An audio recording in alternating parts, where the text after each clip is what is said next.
It is 7:01, so let's get started. Could we have I'll call this meeting of the Bicycle Pedestrian Advisory Commission to order. It's Tuesday, March 10th at 7:01. Could we have a roll call? Bill Brown. Here. Annie Adams. Here. Shannon Baranek. Here. Leonardo Cove is Here. Kara Dudek. Here. Cynthia Hoyle. Here. Audrey Ishii. Here. Susan Jones. Here. Jeff Marino. Here. Sarthak Prasad. Nancy Westcott. Here. You have a quorum. You have a unanimous quorum. That's pretty good. And for everyone, this is Sarthak Prasad, and he's replacing Morgan. Morgan is still on our Sustainability Advisory Commission, but it was, I guess, there's a lot of overlapping roles at the U of I. So you want to explain what you do at the U of I and how you got here? I work as the Sustainable Transportation Assistant. Turn this. You have to turn this. Yeah. Okay. Yeah. And you might have to kind of get closer to it, too, Okay. so people can hear you at Sure. home. I work as the Sustainable Transportation Assistant. Right now I'm an extra help employee, but my position is going to be a permanent one as soon as my H-1B status, visa is approved, which will take almost 6 months. So I work with bicycles, the infrastructure for bicycles, pedestrians, and all those active modes of transportation. It's basically what Lily used to do. Okay. Plus, there's some extra aspects of exploring other options for sustainable materials or sustainable fuels for transportation. So my background is in bioenergy, so that's how that aspect is tied up with that. But Well, that's what, I mean, that's basically how we get around when we're bicycling and pedestrian yeah, and walking. We're using our bioenergy, right?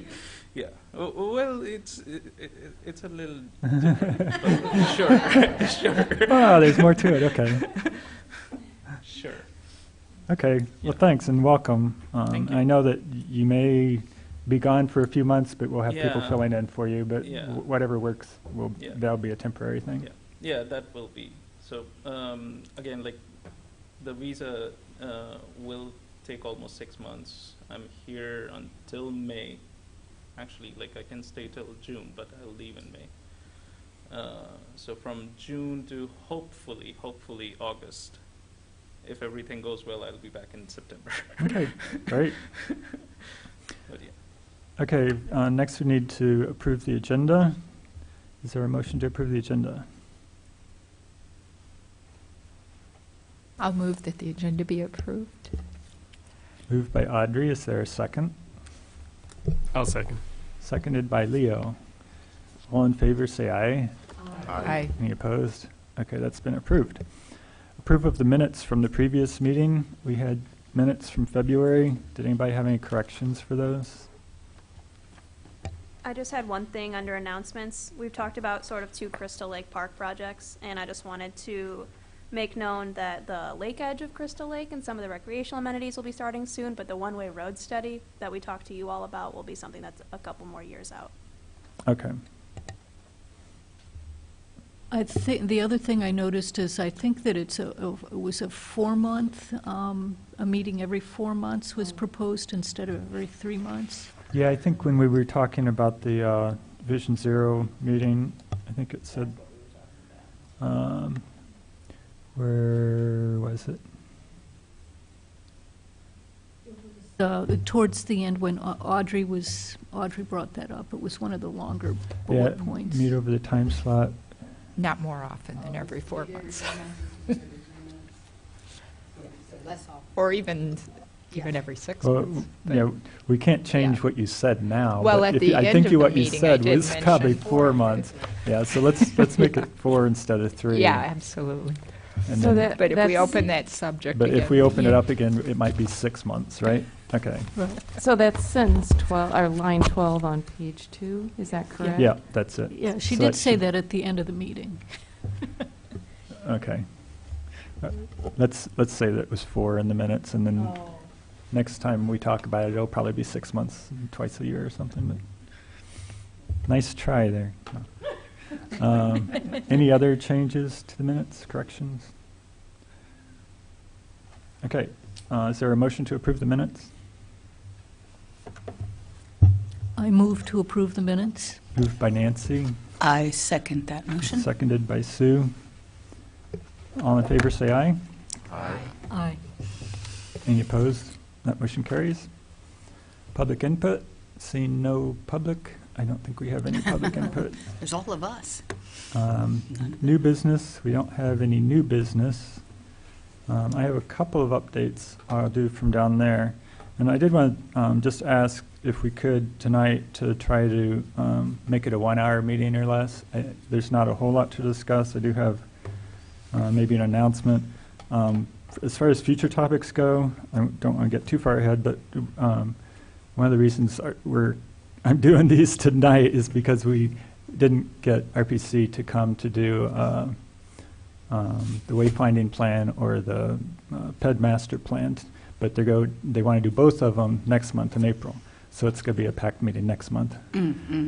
But I know a lot of people have been doing contingency planning and things like that, and it's been a long week, so if we could make this a short night, that would be really helpful, I think. So I'll do that from down there. Contingencies.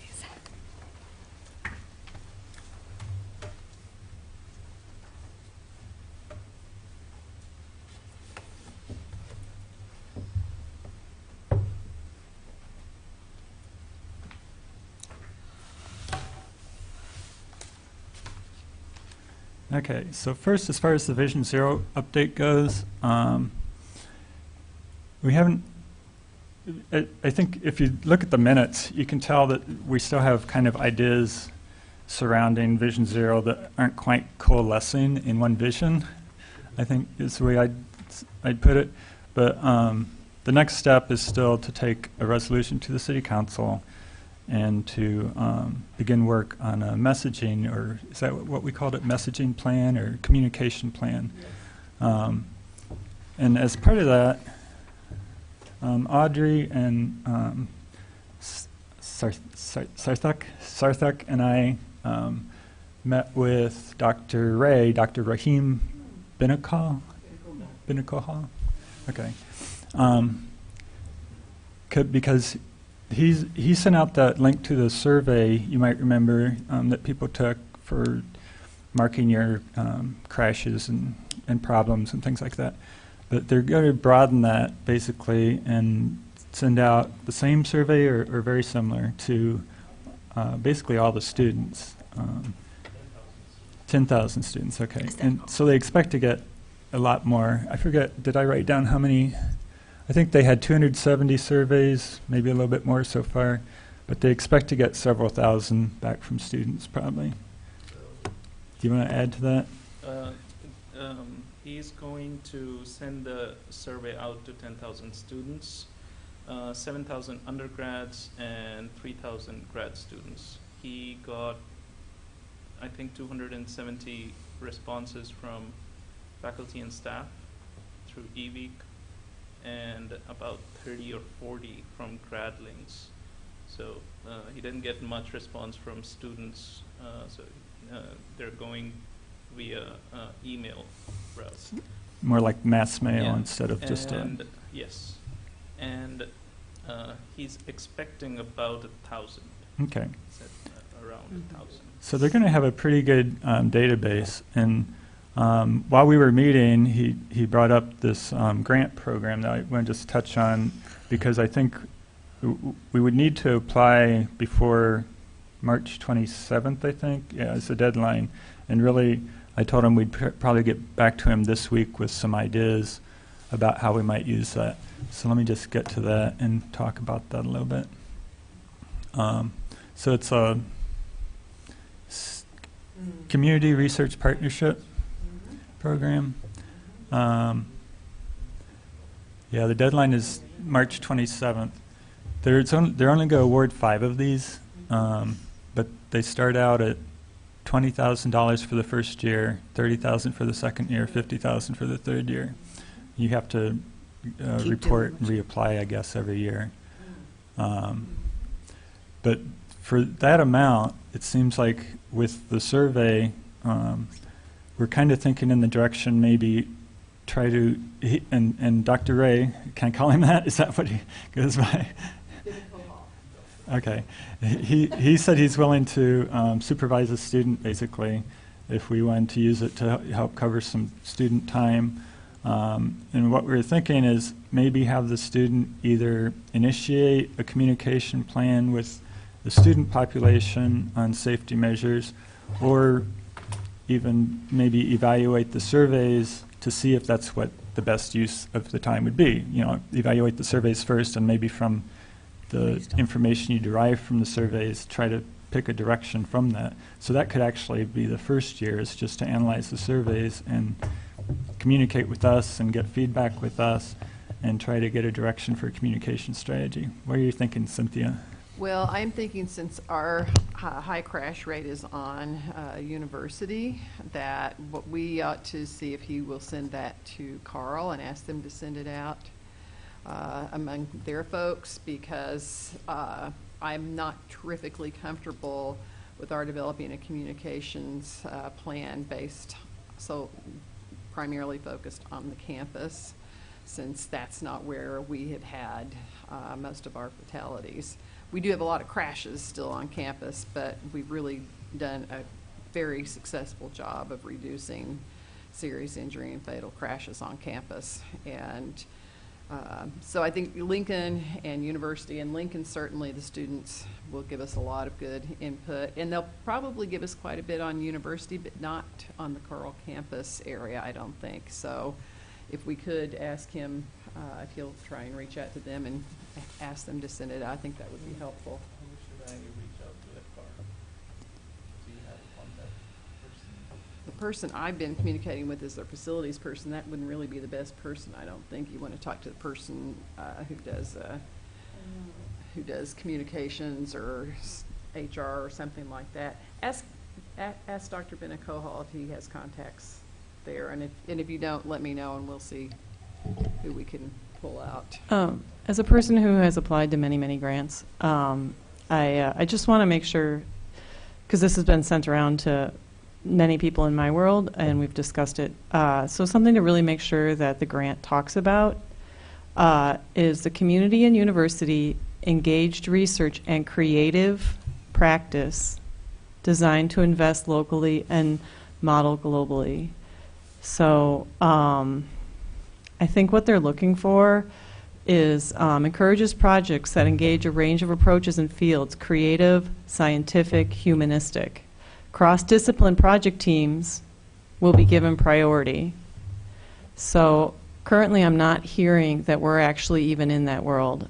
Creative, like creative placemaking, really thinking about like maybe you could do like the family-friendly Farallon. People would like a 1-mile family-friendly Farallon, or if we were doing murals at intersections, or so I think that's what they're looking for, is projects that would be implemented and then scalable in other communities. And I think they're also looking for a creative element to the projects. I could be reading this wrong, but the people I know who have been thinking about applying to these grants, that has been what their focus has been. I think we can use the creative for the communications plan as well. I think that would certainly fill that part of what they are looking for, is if we find creative ways of communicating this information to people, and that's easily scalable internationally. I think where we would have an advantage, and yeah, you know, we are on TV, so we're giving away our advantage, but or we could well, be on I don't TV. think that'll be big, Nobody watches us, so don't worry. But the second bullet point there says evidence of the need for the project, and I think the survey would be good. I mean, yeah, the crash data. But I mean, as far as continuing the project and what we want to do in the project, if it's informed by the survey data, I think that would be an advantage, because you can have a lot of creative solutions, but if you can't demonstrate that that's what's needed, I don't think, we may have an advantage there. Well, we have a long and documented issue with University Avenue, not just from the safety point of view, but the fact that student residences are springing up like crazy up there, and it's long been regarded as a real uncrossable border between diverse communities. So I think it's absolutely a fabulous opportunity to meet those needs with creativity. Yeah, because As there's no Andy said. places to sit on University Avenue. I just really want to make sure that you bring in creative placemaking elements to the grant to make sure that you talk about that, because people are not going to think you having a communication strategy is a creative element. I hate to be a Debbie Downer, but it has to. And could we have a partnership with, say, some of the landlords of those huge apartment buildings might be very interested in placemaking as increasing the value and attractiveness of their residences there. I mean, there would be opportunities for partnerships galore, I would think. Yeah. Yeah, I don't. Does it say? I don't see placemaking in there. Am I missing something? It does say invest locally, model globally, right? I would prefer for us to collect data, create a communications plan, and make recommendations for how we need to address some of the problems. And that would then take us into creative placemaking. I don't think that this grant is looking to fund implementing, putting in infrastructure changes at probably not. intersections. I think that's beyond, there's not enough money here for us to do what we need to do to justify that. I can tell you, especially on university, working with IDOT, that's going to be a very long-term project. But I think we could easily say, and I should add in that for Bike Month this year, we're looking at tactical urbanism as what we want to fund with our fundraising for this year. And we're looking at creating a toolkit for doing creative placemaking. So if we have enough funding to create that toolkit, then that is a partnership that we can mention as a potential way to really have a synergy with this project in application in the community. Yeah. That's the connection right there. That's the connection I'm talking about, because they're really, I think the people that are going to win the money here are the people that have a science element, and by an art element, like something as simple as Cross-discipline, giant plant, yes, cross-discipline, like giant planters, or the fun, or fun screen, like different like pop-up parks, little parks, or native plants, or right. So just really simple things that can make a place really nice. But yeah, the cross-discipline is really important. Cross-discipline can also be human social understanding and engineering and communication. Those are all kind of three different disciplines. And even like what Audrey was saying, like bringing together these two disparate communities. So we have a hospital, we have, people on one side of University Avenue who feel completely cut off from this giant university. We have university residents. It's this idea of how do you create spaces where all these people actually feel welcome? What are the public spaces that make these people feel like they can interact with each other? That's when you have magic. That's how you get Audubon Park in New Orleans. That's how you get the lakefront in Chicago. How do you get these spaces where multiple people enjoy being with each other and interacting? And I think anybody watching this show tonight is totally for it, even if they're competing for a grant.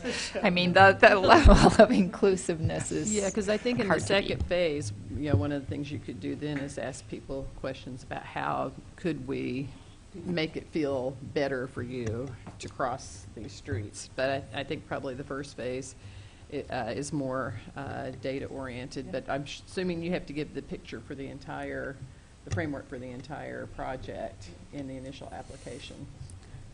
It's possible in the second or third stage that you could expand it beyond campus, I think. I mean, the data collection is going to be on campus, but if we have a model and it seems to be working, or we want more information, I think that would be a justification for, if not the same people to do the survey, at least use that model to ask somebody else to do the survey to expand it beyond the community. Yeah. Okay. also have Park, which I don't think is very well publicized, or I think unless you actually know it's there, you just drive right by it, and I think that would be something else to add in. Mhm. Okay, so I'm hearing some support to apply for this grant. And Cynthia, would you be willing to help work on that? Do you have quite a bit of experience with grants? I can help a little bit this month. I do have experience with grants. It's a tight turnaround, so I can help some, but I certainly don't want to be in charge. Okay. I think I could outline it and run it by the professor and. I'm happy to work on it. Okay. And probably we'd want feedback from some other people. I'm not sure exactly how we're going to do that to get make it legal through Open Meeting Act, but I think we could probably, as long as there was one person in charge, and send it to one other person, and you would make comments and send it back, that should be okay, as long as you aren't talking among 4 or more people. Okay, so that's basically the only update on Vision Zero that I had. There's we can continue with that.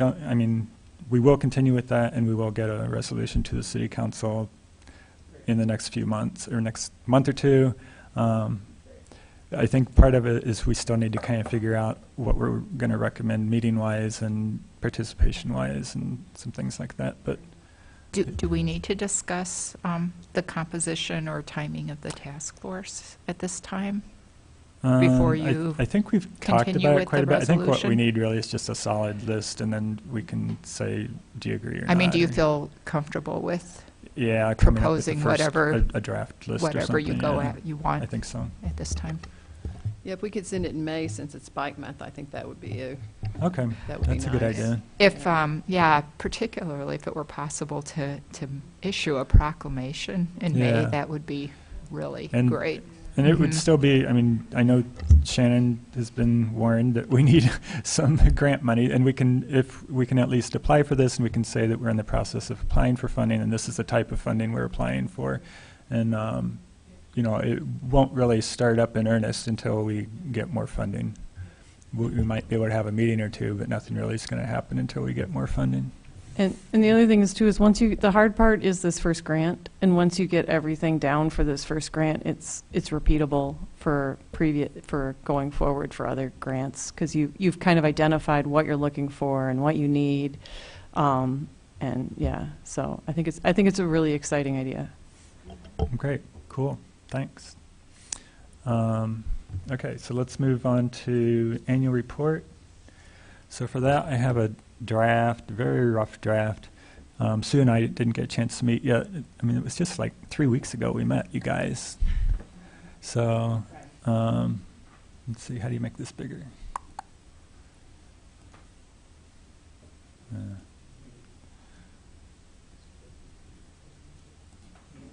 But I'm around next week, even though it's break, so. Yeah.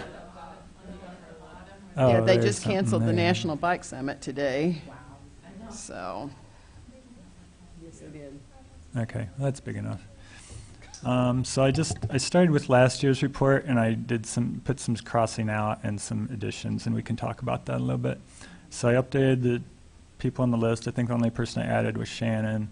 This is for last year, so you won't be on there yet, Sartak. But next year you'll be on the annual report. And then the background is just a one-pager that will be the same, and I might spiff that up to make it look better. Infrastructure improvements, these were done in 2018, so we won't be able to use those again. We still have MCOR. Whoops. So I just added a little bit to that.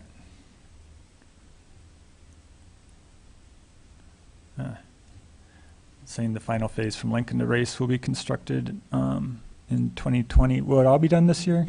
Okay. So, Sorry. Yes.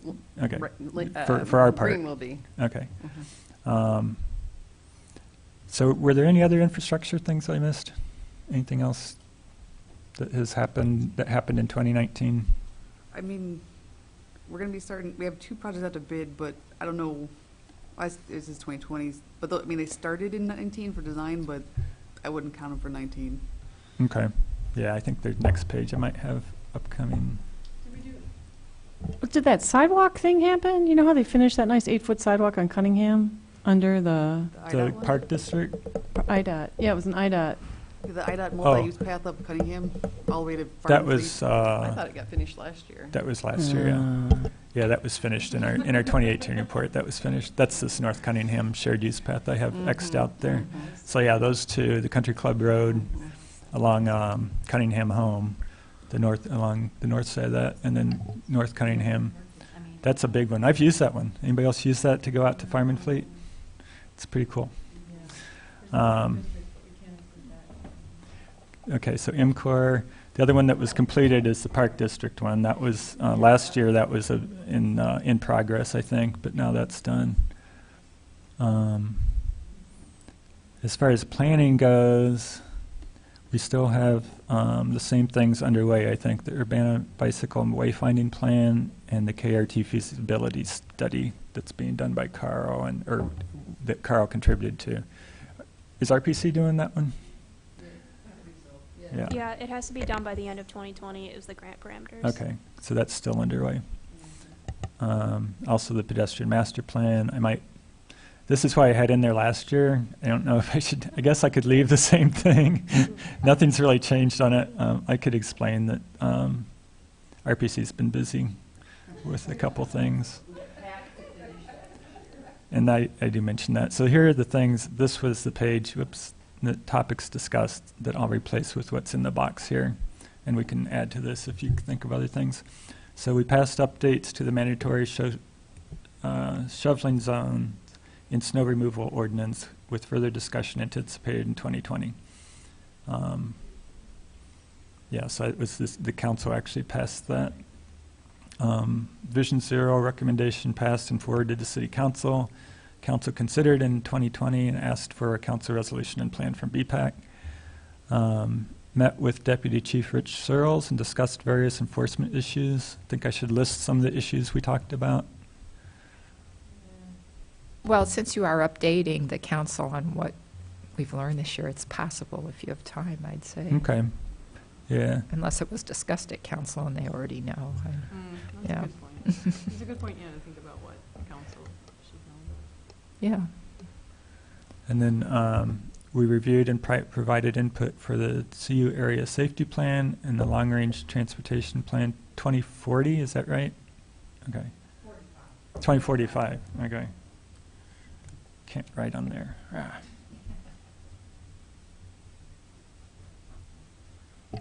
Shouldn't we include that we started working on updating the website? Oh, right. I meant to add that. Thanks. So website. And then we reviewed the traffic crash data.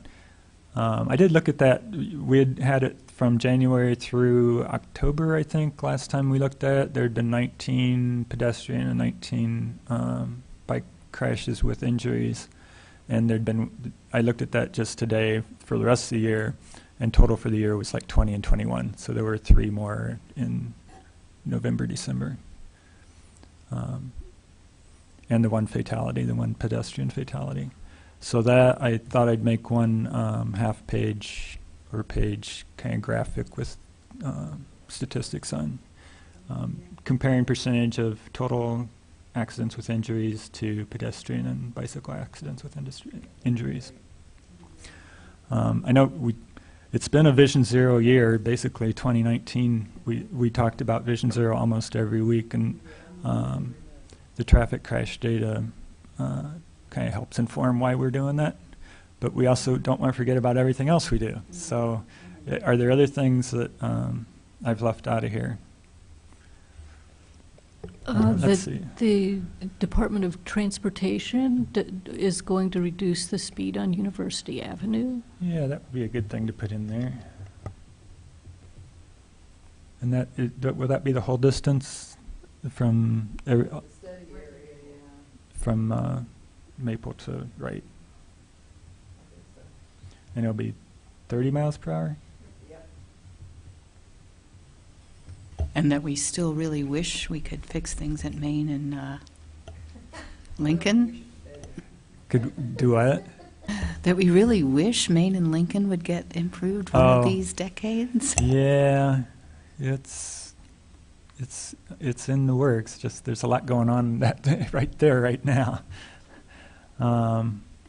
Recommendations by motion. The only thing that I think we recommended was the snow removal. But Sue, if you have a chance to go through the minutes, kind of look for any other recommendations and send them to me in the next week or two. Okay. And then the last page last year was just our bicycle-friendly scorecard. Probably ought to replace that with something else. So if anybody has any ideas. The other thing, I think the year before this, I emphasized more our community partnerships. It wouldn't be bad maybe for the last page just to kind of list a lot of the other, like Champaign County Bikes and Prairie Cycle Club and other, the campus, I have a whole page of logos of local organizations that work with bikes and pedestrian issues. Biking in Urbana. Here's who we are. Because that really hits the encouragement part of our bike plan. You can talk about Bike Month and the things that the city helped co-sponsor for Bike Month. That's important. Okay. And any other events. I don't know if the city did other events last year other than Bike Month, but You could just have the last page be our partners for Bike Month. Yeah. And then it'd be the City of Urbana partners. Could even put the calendar on there or something. I don't know. Nah, just list it. Okay. But it would be a way to get the logos in and to talk about how the City of Urbana partners with all these organizations.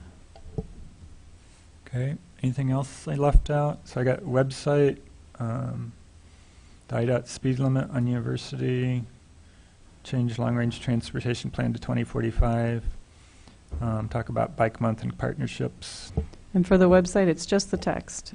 So it's just, I don't want people to think that we've like done a huge read. Okay. Yeah. Just, yeah, it's just text. Okay.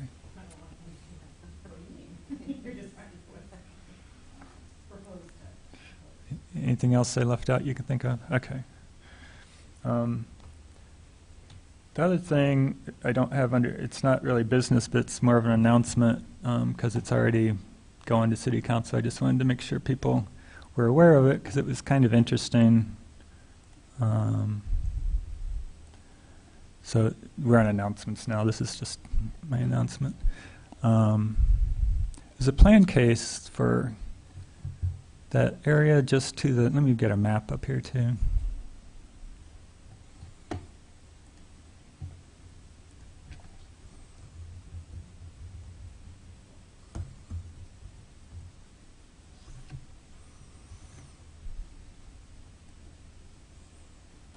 Why is it there?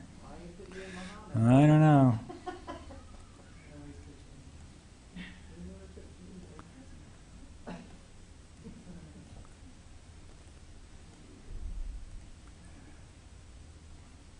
Okay, so it's this part here, just kind of northeast of the church. This is Mount Olive, I think, church. One North Apartments. It's basically, stop that. This lot right there. This part up here, Goodwin Avenue, the city used to have right-of-way on Goodwin that went clear up here. When this development, when One North came in, they did a planned unit development that included this area. You can actually see some of the outline of what was kind of planned there for more apartments. But this part was never built.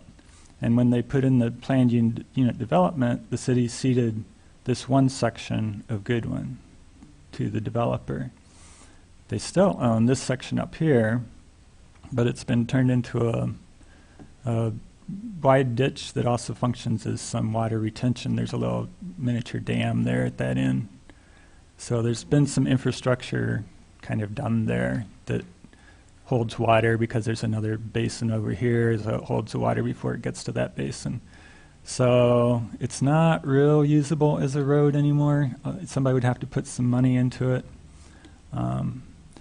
But they have a development planned here. It would have some lakes, and it would have at least what they showed, which they wouldn't be bound to because they're, what passed through the plan commission was that this plan unit development was basically dissolved, and this was recommended to be sent back to regular zoning as R4, so it would be a by right development in R4. But they did show a plan that had some connecting paths. So I wanted to show that. Oh, I thought I had it open. Maybe I closed it. Oh, there it is. It opened in there. Okay. I'm going to go down to the pictures. So there's the, yeah. So this was phase 1. That was going to be phase 2, but that they don't want to do that anymore.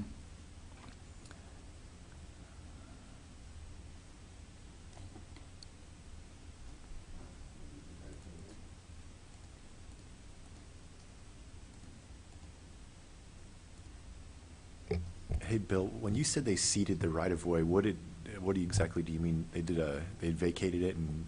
Yeah. Okay. Yeah, so they vacated it for the planned unit development. I am just going to throw in there, we're actually investigating that. Our surveyor's looking into it because he actually cannot find a record of vacation. So he's doing some more research to see what exactly went down. Yeah, and it's still a little vague to me, like, you know, if they didn't do the whole planned unit development, is it still valid? Yeah, Yeah. if there's a reverter clause or something. Yeah, but in their draft plan, let me download this. It's not really showing up very good. I'll download it and just open it with Acrobat. Sorry about that.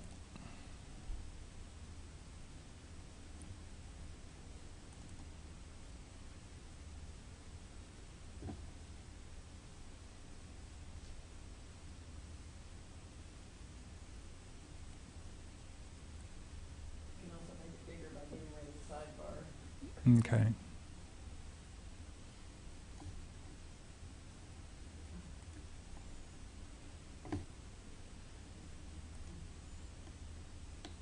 Okay, that's a little better. But you can see where Goodwin comes up here. They don't really have anything built there. So it might not preclude at some point in the future, 20 years down the road or something, being able to put something through there. What I asked about after the Plan Commission meeting, I communicated with Lily and Kevin a little bit, was problem with transit at 1 North, dropping people off on the east side of Lincoln Avenue when you're going north on Lincoln Avenue. If you could have a through street there, even if it was just available to buses, bicycles, and pedestrians, which would be kind of cool to have one that left cars out.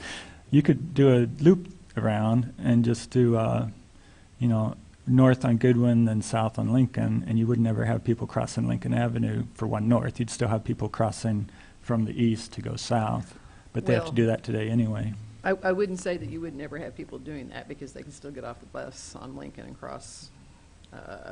But at the very least, if there were a connection through here, at least for pedestrians and bicyclists, and they connect it to the development. I mean, that's the other thing that always sort of bugs me about these is they put one, there's one point in and out. And so if you're in this development, if you want to go down or over, you don't have that many connection points. There's that one road going. Yeah, there's Cardinal Road, the connection they're showing in this, and you have to take this as with a grain of salt, basically, because this would be a by right development. So what they're drawing here isn't necessarily what would be developed, but this is, what they've shown us. Mm-hmm. But this yellow path would be a multi-use path. Would be the multi-use path. But it would be a private multi-use path, and then it would connect to Cardinal. And if you want, look at the map again. Yeah, but I was Cardinal thinking would get you up there. Right now, I mean, I rode a bike. If you want to go to Holiday Inn or I had a meeting at the water company here, it was summertime, so I cut across the parking lot here and actually rode to the corner of the field. But they were riding about 300 yards on dirt, and most people don't want to do that. But in if they there. had a north-south connection between Plus those you're two trespassing. roads, that was a pathway, and that the people who live at one, Illinois, connected it to, in addition to the new one, then everybody could get on that and go south and catch a bus at a bus stop on Goodwin. Hey, Bill, is that, did you say it was Cardinal or Federal? Cardinal. It's yeah. Cardinal, I I might have think. said federal. I think it's Cardinal, isn't it? Okay. I think it is. Oh, no, it's federal. You're right. Oh, that, I thought you were That's talking about federal. the one This up is above. Cardinal. That's federal. Yeah, okay. Yeah. Because isn't Federal going to be extended to like east-west in there? Well, that's a different development. There's one here too, Union Gardens. You mean this one? Bring it But down here. Yeah, it is a public road. I guess I don't know why they wouldn't have another access point off of Federal into that development. Into that. Yeah. Does the bike plan call for any trail connections through there? No, because I think when both times they did the bike plan, this was still a PUD. So it had already been, the PUD was approved in the mid-90s.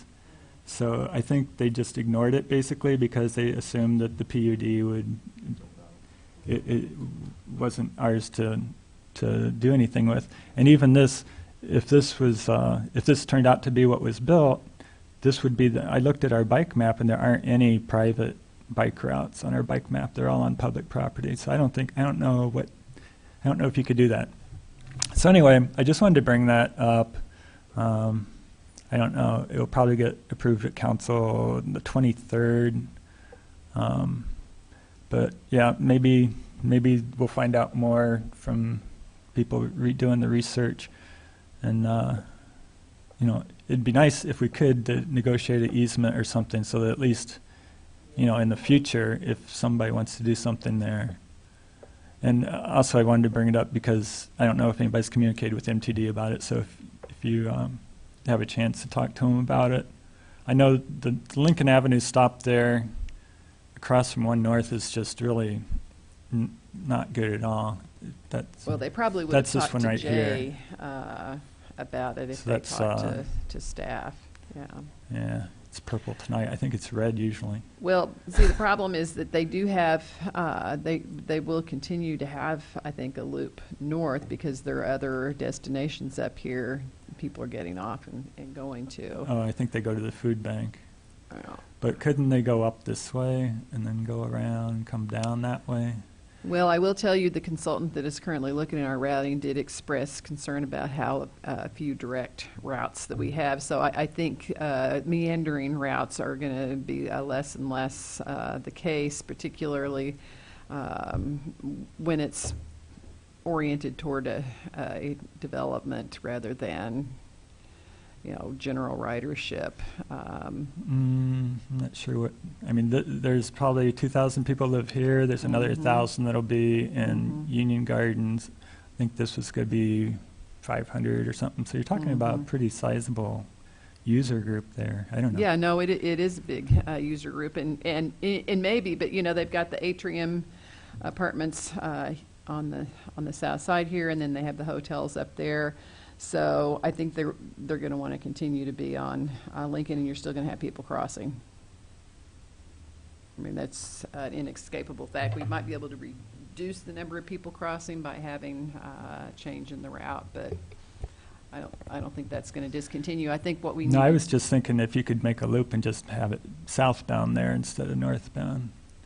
Instead of going to the food bank? Well, if this went through, you could get through that way.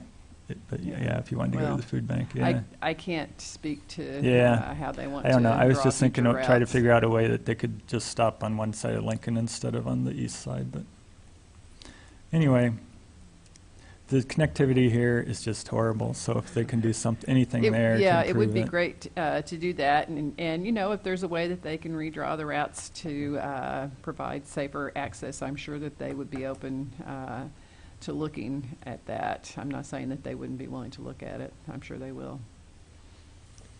Bill, can you zoom in on the grassy area to the northeast of, Where's the access for that going to be? For this, No, to the east of that. oh, this? Yeah, is that That's part of one owned of the by, other this lots? is the National Council for Teachers of English, and I think that, it's all one lot there. Okay. So they could expand this Yeah. drive but yeah, I mean that, if they wanted to sell it, then you'd probably need to use Yeah, big flag lot. that there, yeah.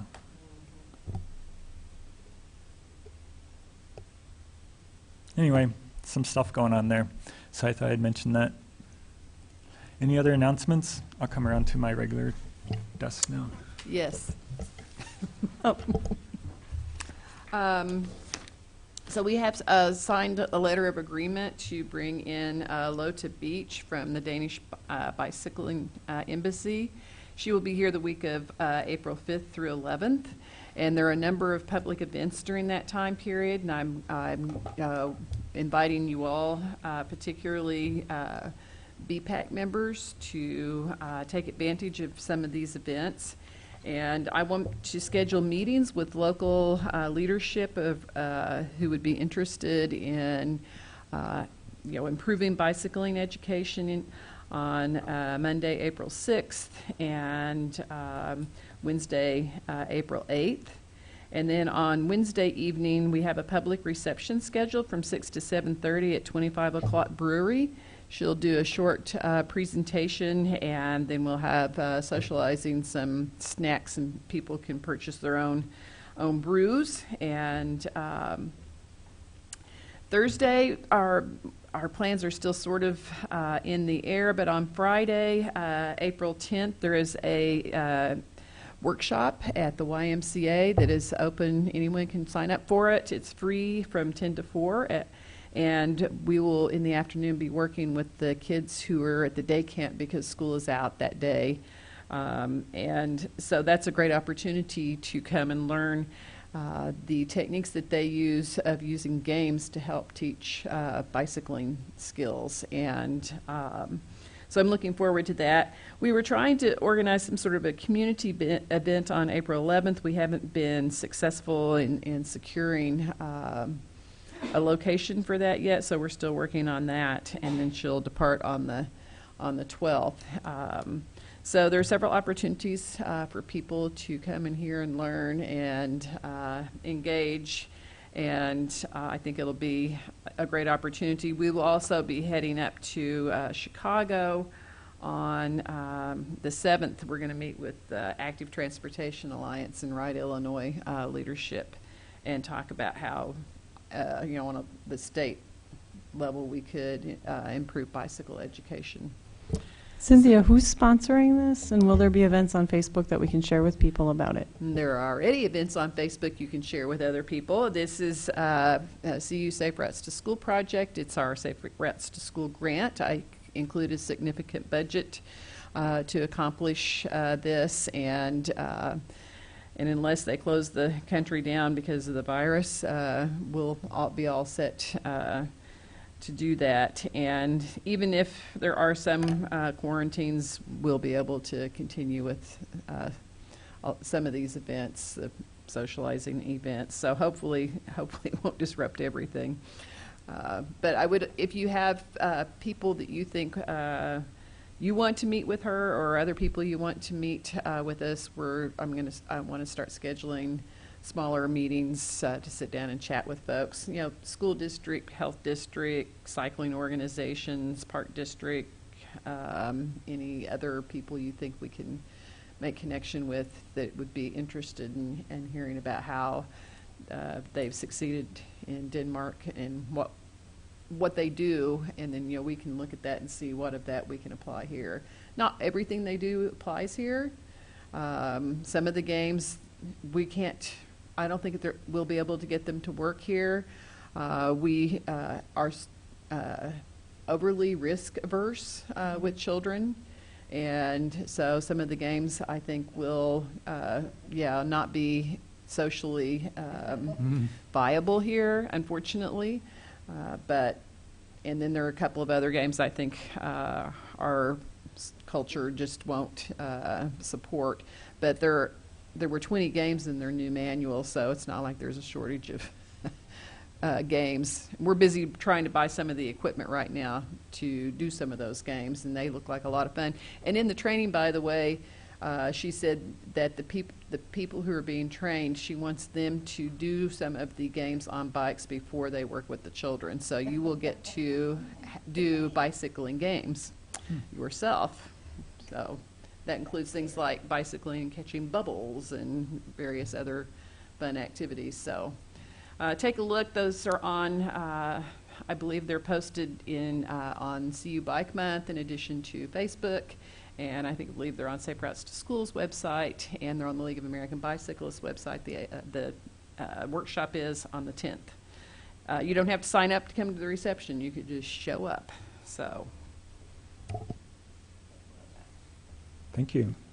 The Prairie Cycle Club, Wednesday, March 11th, which is tomorrow night at 25 o'clock, at 5:30, we'll be having free appetizers, and you can grab a beer and learn more about Prairie Cycle Club if you're interested in that. Thursday, March 12th at 6:30. It's slightly bike-related, but there's going to be a presentation on restoring the ecology of the Stone Prairie Farm, which is the Stone Creek area that might just remain a golf course for the University of Illinois. But if not, the person that's talking on March 12th has done a ton of prairie restoration work. I've seen this person's work. It's really incredible. I personally would prefer that became a natural space that people could walk and bike through. I would buy a house there. So I'm not buying a house on a golf course. But the presentation is happening Thursday, March 12th, 6:30 at Addie's. If you're interested in learning more about that. This person is an expert. He is a University of Illinois graduate. And then an update just on the website text. I went through and Bruce and I went through and we made all the edits.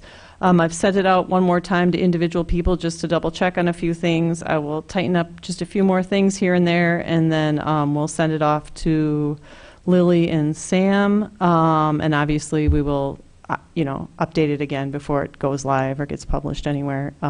So I just wanted to let everyone know that is in progress. So. Great. And who's going to National Bike Conference? It got canceled Oh, no, I didn't hear that. today.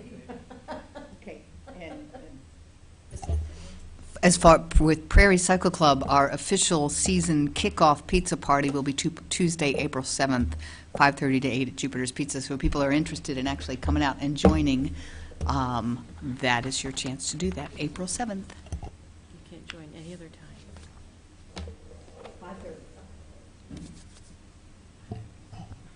Since Okay. no one else has announced it, I will also announce the free bike tune-up. The Park District is offering a free bike tune-up workshop at the Phillips Rec Center on March 25th. And I believe it is from 3:30 to 5:30. So Phillips Center is on Springfield, for those who don't know, and they're going to have some bike mechanics and do a little tune-up work, and we may have some other freebies there as well for people to pick up.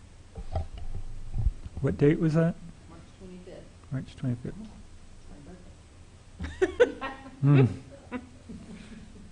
Okay. Any other announcements? I have one. Shannon. It was going to wait until Lincoln Springfield was constructed. It was a extension of no parking at Springfield and Busey to help better visibility for Busey and the bus stop. Yeah. We put the signs out, and both UPD and parking enforcement have been notified, and people are still parking where they used to. So if you feel so inclined, you can rat on your neighbors. So I can't do much other than say, like, hey, Beth Beatty, they're parking there. So currently you get a warning for the next 2 weeks. After that, you get a ticket. So, Yeah. yeah. Habits are hard to break, I guess. Okay, thanks. Future topics, I think we can put off because next week or next month is already going to be taken up with yeah. Barb. I just wanted to mention, I had omitted, Jeff Yockey had mentioned the Regional Bicycle Registration Program. when I sent out the agenda to you initially, it did not have that on there. So I'll go ahead and add that Okay. to the Yeah, okay. future topics. That's another good future topic. And I guess we didn't ever tell people what happened to Tamara. She got promoted or got changed to a different position. You went. Yeah, they create. It's because I hire such great people, is what it is. They created a new position when finance and human resources were combined, and she was hired to be their administrative assistant too, which is a lateral move for her, but she's an extremely talented person. So anyway, can't keep them. Okay, thank you all very much. We're adjourned.